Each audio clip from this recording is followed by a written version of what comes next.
My aunt rang on a Tuesday afternoon, and by the time I heard her voice, I already knew something had gone quietly, irreparably wrong.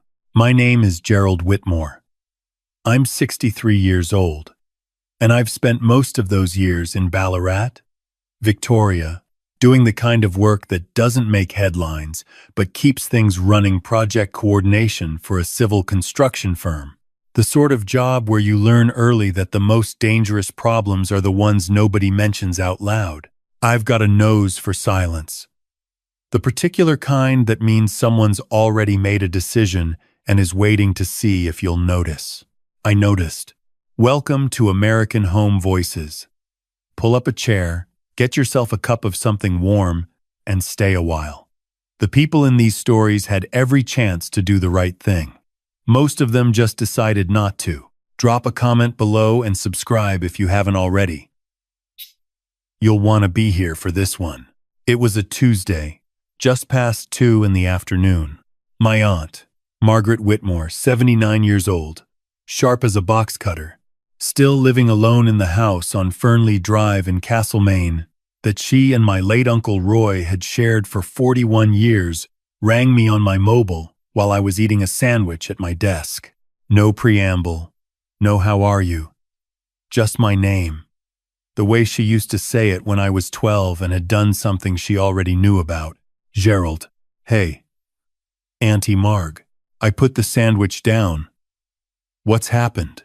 She didn't answer that directly. She asked me instead whether I'd heard anything about a gathering at my cousin Philip's place the previous weekend. A family thing, she said. For young Declan. I felt something go still in my chest. Declan is my cousin Philip's son. He'd just finished his apprenticeship boiler making. 4 years of it. Done properly, and last I'd heard, Philip and his wife Renata were planning something at their property out in Woodend to mark the occasion. Big backyard. New pergola they never stopped talking about. The kind of house that gets mentioned at Christmas more than is strictly necessary. I'd assumed I'd get an invitation. I'd assumed Margaret would too. She was the boy's great aunt. She'd taught him how to play chess. She'd driven 2 hours to his year 12 presentation night when nobody else could be bothered. She'd earned a seat at any table that had Declan's name on it. Did it happen? I asked. This past Saturday? She said yes. She said she'd rung Philip on Sunday morning just to ask. He'd gone quiet in the way men go quiet when they're calculating. Then Renata had come on the line, smooth and easy, and said, "Oh, Margaret, that was last Saturday. Love." Said it like she was correcting a stranger's wrong order at a cafe. Cheerful. Unbothered. Just like that. She laughed. Margaret said. I set my sandwich aside completely. I wasn't going to finish it. I want you to understand something about that laugh before I go any further. I've dealt with a lot of people in my working life. Contractors, subcontractors, council reps, project managers who smiled while they were handing you bad news. I know what it sounds like when someone laughs because they're genuinely at ease and when someone laughs because they've decided you don't matter enough to feel bad for. Renata Whitmore laughed the second kind of laugh. I didn't know it yet. But that laugh was going to be the most costly 30 seconds of her life. I rang Philip before I'd even properly stood up from my desk. He answered quickly. Too quickly. The way you answer when you've been expecting the call and have already worked out what you're going to say. I didn't ease into it. Why wasn't Auntie Marg at Declan's party? The silence that followed was the specific silence of a man trying to decide which version of the truth he's going to offer. Mate, he said finally. It was really just Declan's mates. Trade people. Friends his age. It wasn't meant to be a whole family. She's 79 and lives 40 minutes from your front door. I know, but... And then I heard it. Renata's voice in the background. Not the words, just the register. Low and even and pointed, like someone directing traffic. That particular tone that means, keep going. I've got you. Just say what we talked about. The back of my neck went tight. We'll come around, Philip said. Next week. We want to explain properly. In person. I said his name.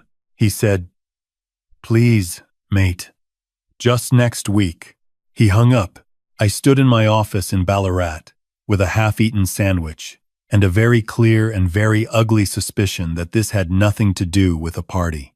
I rang Margaret back, told her they wanted to come in person. She made a sound.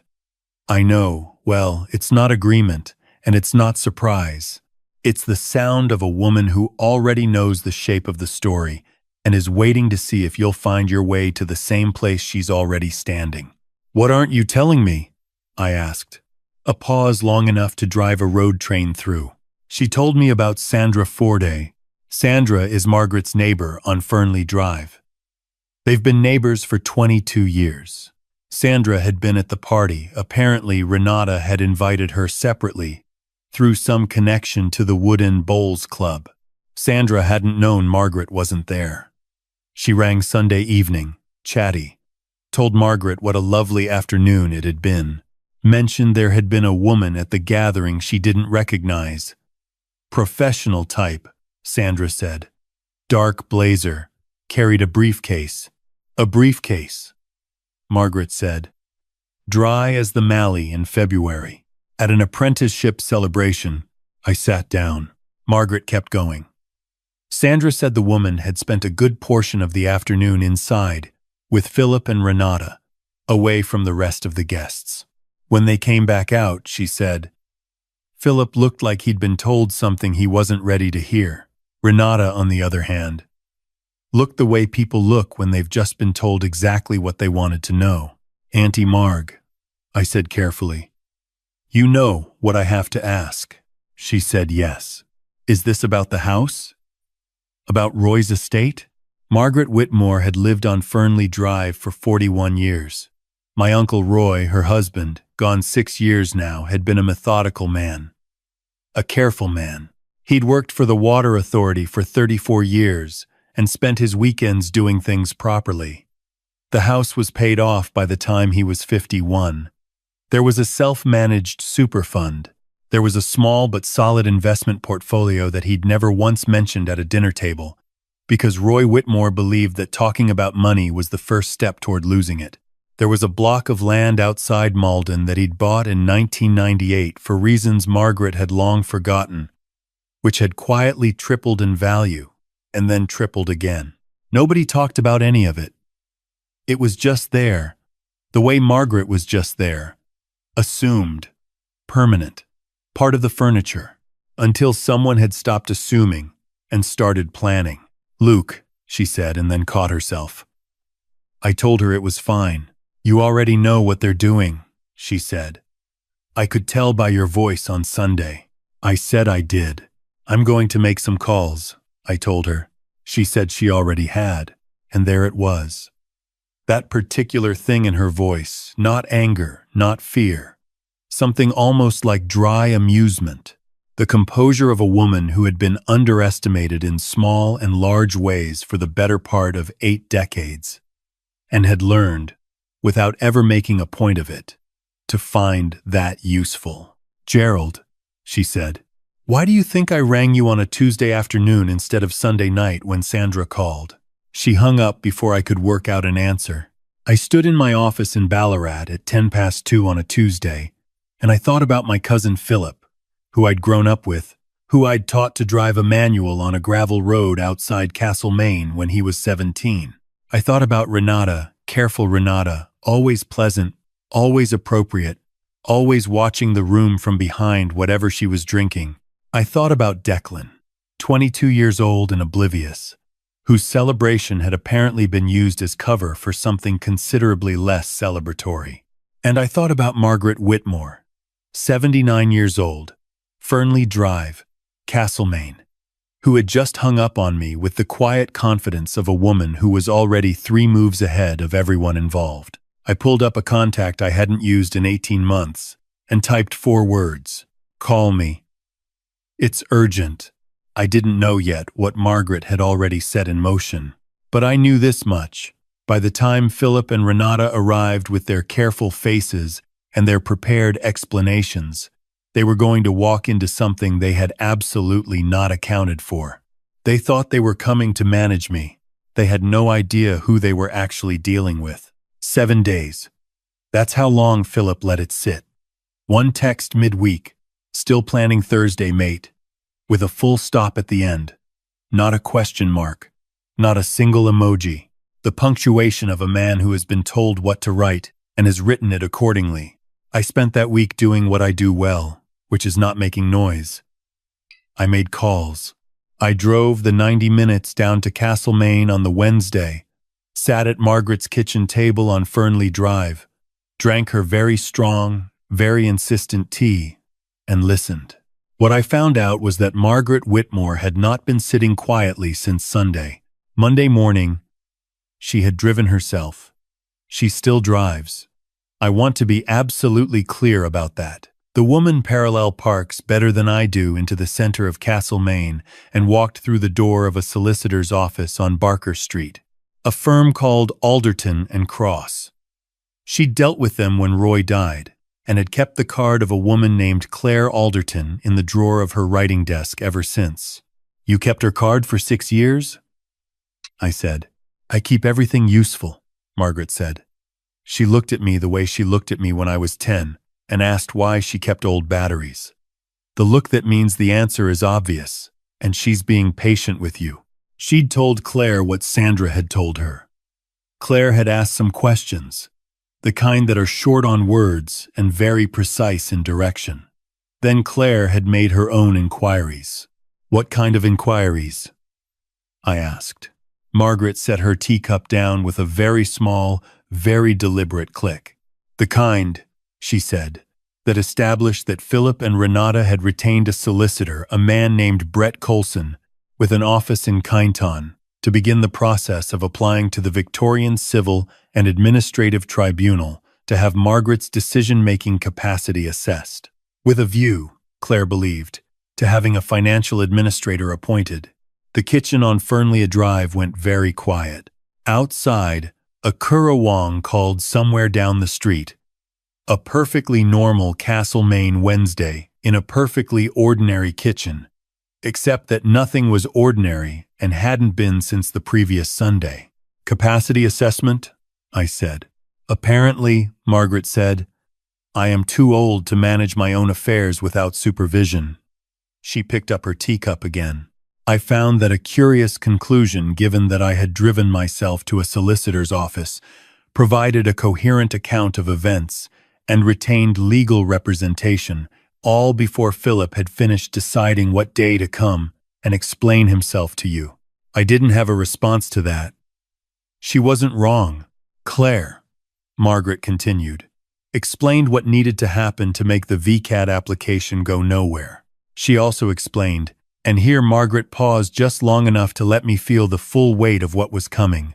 What steps Margaret could take in the meantime to ensure that even if the application somehow proceeded, there would be nothing to administer that hadn't already been accounted for. We'll get there, Margaret said. She smiled. It was the smile she used to give me at 16 when I thought I'd figured something out that she'd already worked through in both directions. I never had. Not once. Thursday came in like a day that's been building on the radar. You know it's on the way. You've done what you can. But there's still a moment.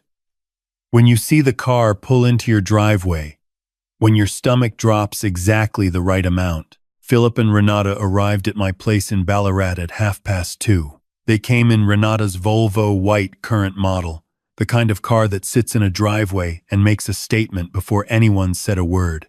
I watched them for a moment through the front window. Philip got out first.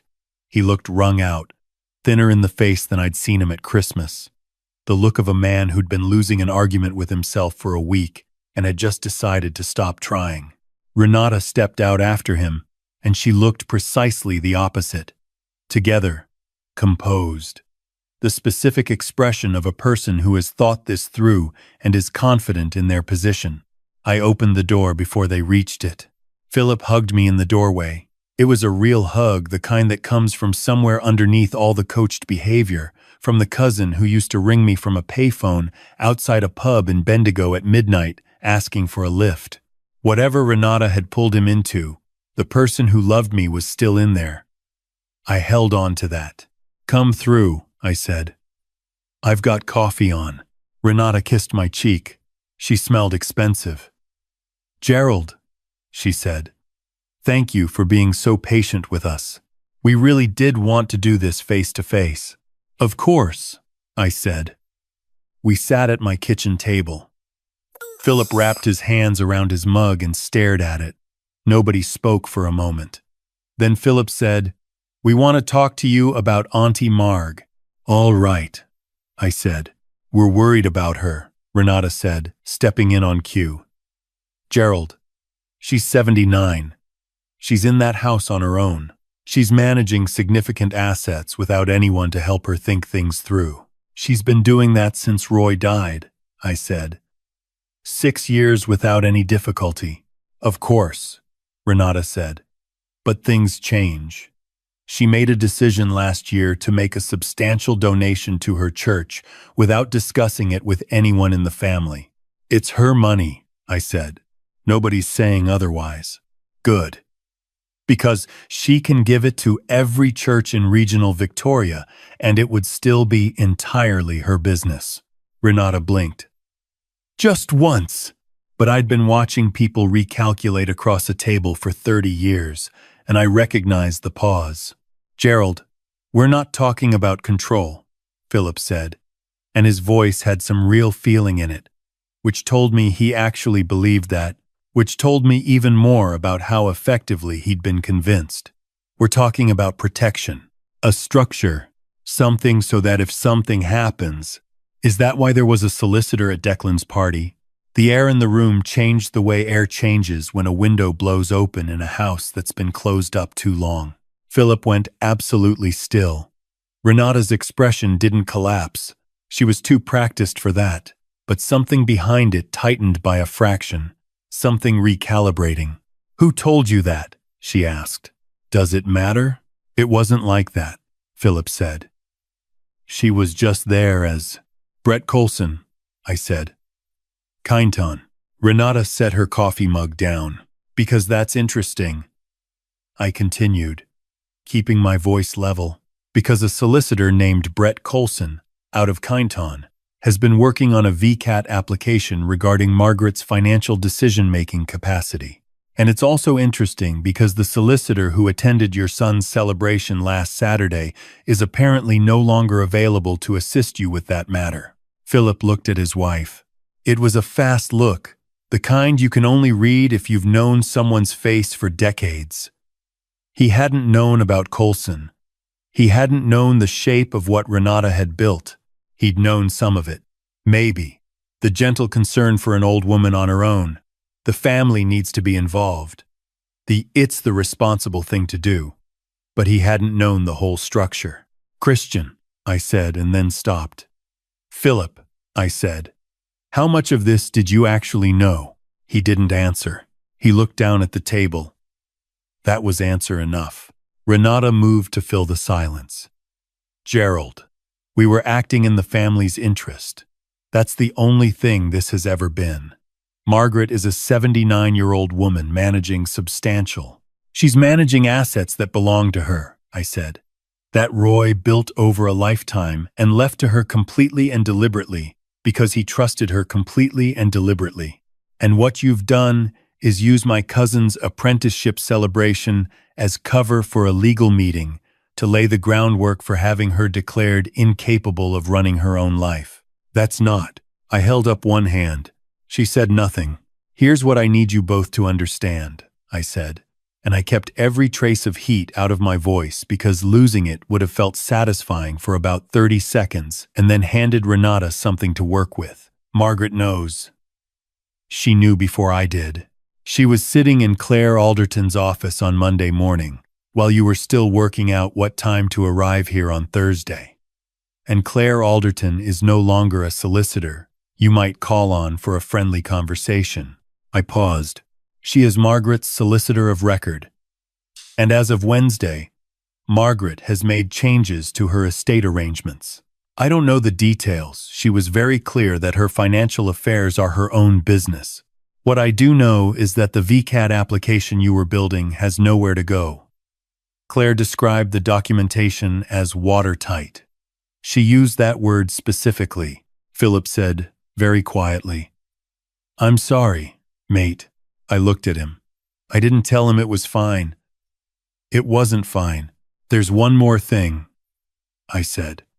Declan. Philip looked up. He doesn't know what last Saturday actually was. Does he? It wasn't a question. Philip shook his head slowly. He's going to find out, I said. Not from me, but he's 22 years old and he's not oblivious, and these things come out, and when they do, that's a conversation between the three of you. I stood up. Renata looked like she had 15 things she was prepared to say. She said none of them. They left at 3:20. I stood at the window and watched the white Volvo reverse out of my driveway and disappear around the corner. Then I rang Margaret. She picked up on the first ring. How did it go? She asked. About as expected, I said. Philip didn't know the full picture. I didn't think he did, she said. Auntie Marg. What exactly did Claire change in those documents? A pause. Gerald, she said, and I could hear the smile in it. A woman's financial arrangements are her own business. She hung up. I didn't know yet what she'd done, but I was about to find out. And something told me Brett Coulson's Friday morning was going to be considerably less productive than he'd planned. Sunday roast. That's what Margaret chose. Not a formal meeting, not a letter, not a phone call. A Sunday roast at the house on Fernlea Drive, with the good crockery out and the smell of lamb and rosemary coming through the door before you'd even reached the front step. She had ironed the tablecloth. I want you to sit with that for a moment. Margaret Whitmore, 79 years old, had gotten out the iron for a Sunday lunch, which meant she had been planning this particular Sunday for considerably longer than any of us had known. I pulled up to Fernlea Drive at 3:30 and noticed two things immediately. First, Philip's ute was in the street out front. Second, and this one stopped me for a full 10 seconds, Declan's van was in the driveway. The work van, white with the boiler-making company logo, still in fresh vinyl on the side. She had invited Declan, without telling any of us she was going to. I sat in my car and processed that information.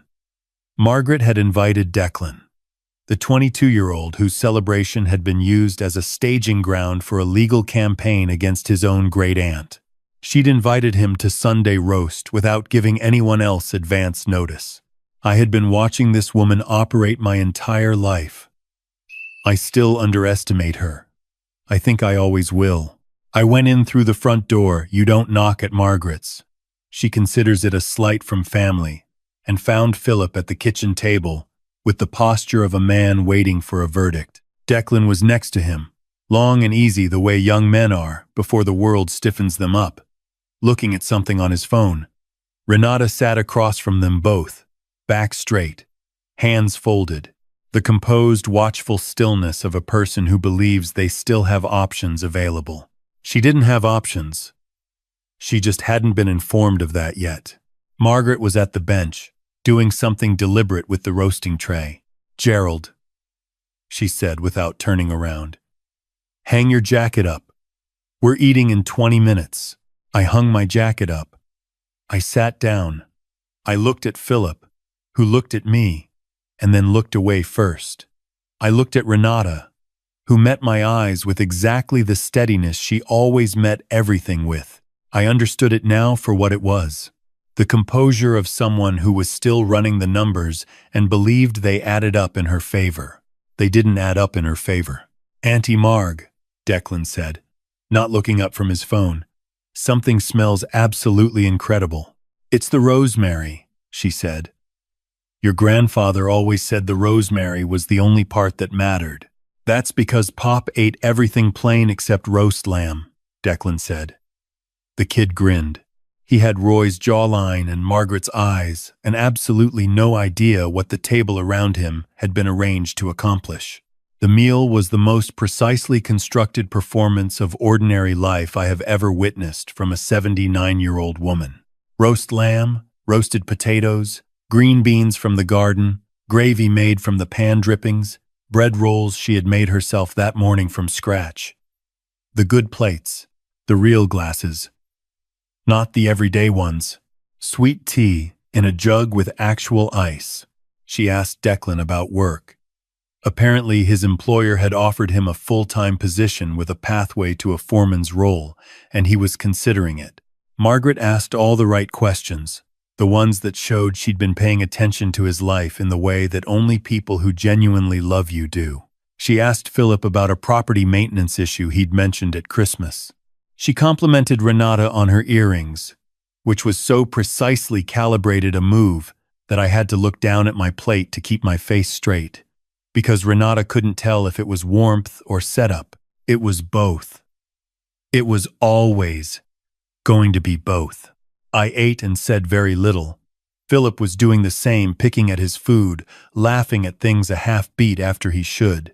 Declan ate the way 22-year-olds who work physical jobs eat, which is with complete and uncomplicated dedication. He had no idea that the table he was sitting at had been arranged like a chess problem, and every piece was already in position. Then Margaret set her fork down. She folded her napkin. She placed it beside her plate with a small, precise movement, the same click of deliberate action I'd heard at her kitchen table on Wednesday, right before she told me about Brett Coulson. The sound of a woman who is ready. "Declan," she said pleasantly. He looked up mid-bite. "Yeah?"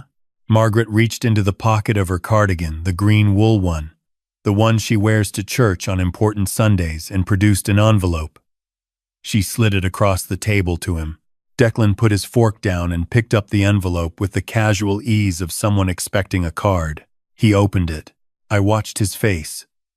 The easy openness of it shifted. Concentration came in. Then a kind of careful stillness, the way a person goes still when they're reading something and need to make sure they've read it correctly. He looked up. "Auntie Marg, It is," she said. "This is a term deposit statement. In my name. Opened in your name on Wednesday," she said. "At the Bendigo Bank branch on Barker Street, which you'll find very conveniently located. Claire Alderton's office arranged it. It's already done. The statement is confirmation." He looked at the number. "This is a significant amount of money. Your grandfather was a methodical man," Margaret said, "and I've been a careful woman. And you are going to make something of yourself that Roy would have been very proud of. So yes, it's a significant amount." Declan stared at the statement. Then he looked at his parents. His father was very still. His mother had gone the particular white of someone who has received news they were not expecting from a direction they weren't watching. "Mum," he said. "Dad, did you—" "No," Renata said, quietly and with control. But underneath the control, something had fractured, fine as a crack in good ceramic. You could only hear it if you were listening for it. "I want you to know," Margaret continued, her voice sitting level and clear, "that I've made changes to my estate arrangements, Roy's superannuation, the property outside Malden, the house, the investments, all of it has been restructured." Claire was very thorough. She used the word airtight, which I thought was a reassuring choice of words. She looked around the table without rushing. "I'd also like to mention, and I say this with genuine affection for this family, that I attended an appointment at Castlemaine Health on Tuesday morning with a Dr. Yolanda Ferris, who is a neuropsychologist, full cognitive assessment, memory, judgment, executive reasoning, the whole picture." Philip's jaw tightened slightly. "Dr. Ferris's report," Margaret said, "has been provided to Claire and attached to my updated estate filing.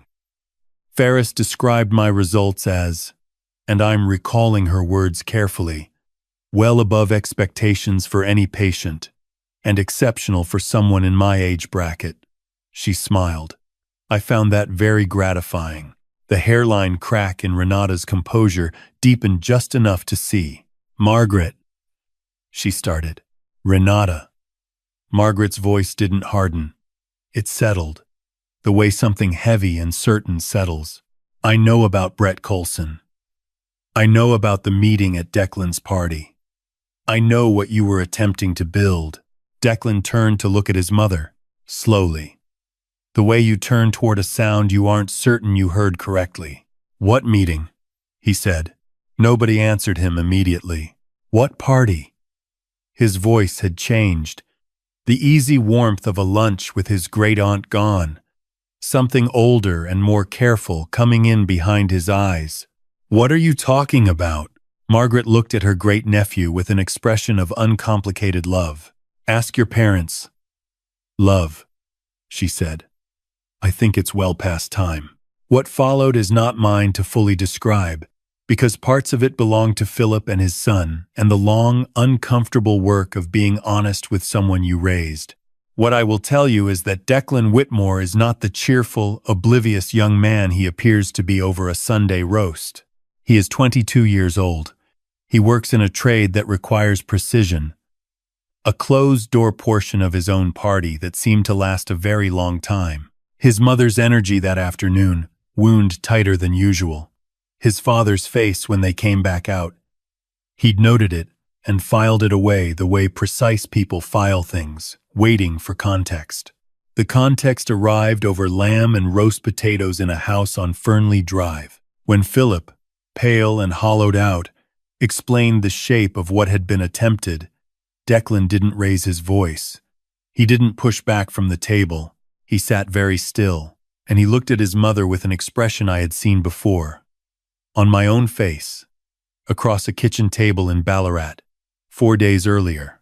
The expression of a person rearranging everything they thought they understood about someone they love. "You used my party," he said. Flat. Precise. Not a question. Renata tried. "Declan." "We were trying to. You used my party," he said again. Same words, same tone.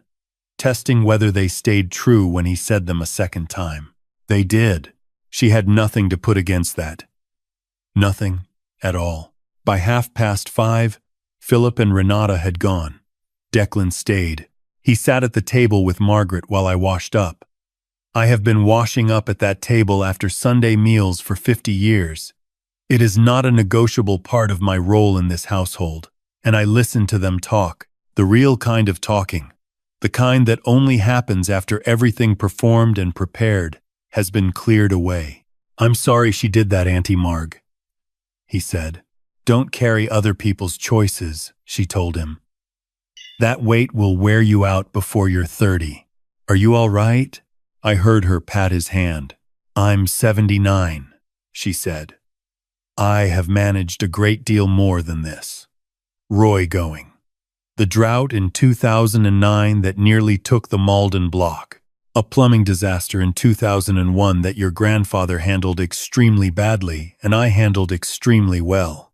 This was a complication. A manageable one. With the right people in your corner. He laughed, surprised out of his heaviness. "You make it sound easy." "It wasn't easy," she said.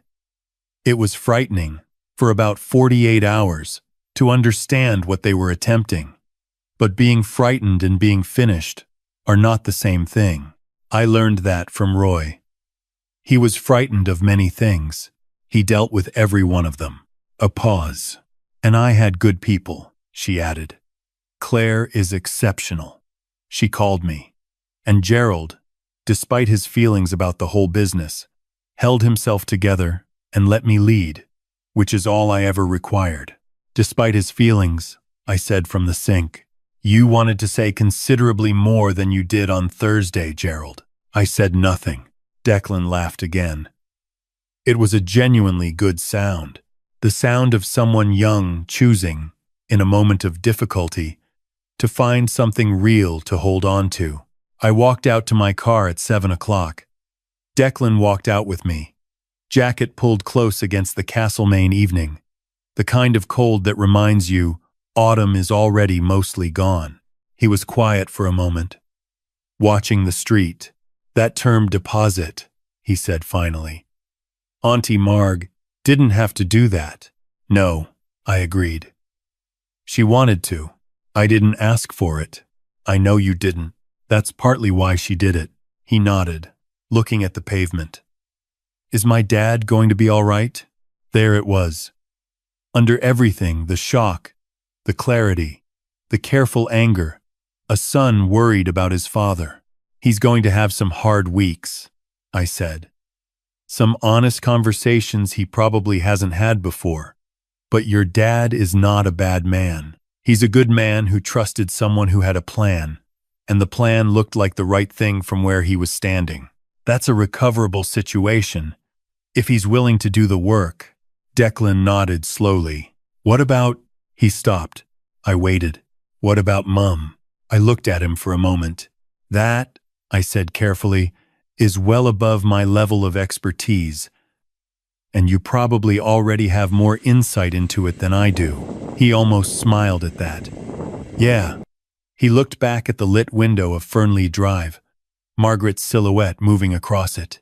She's something, isn't she? She's always been something, I said. We just keep forgetting.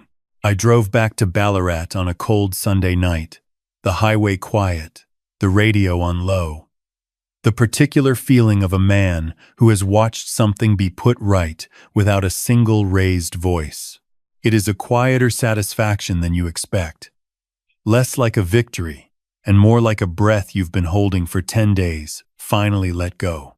The specific, settled feeling of watching someone underestimate exactly the wrong person, and then live with the precise and proportionate consequences of that mistake.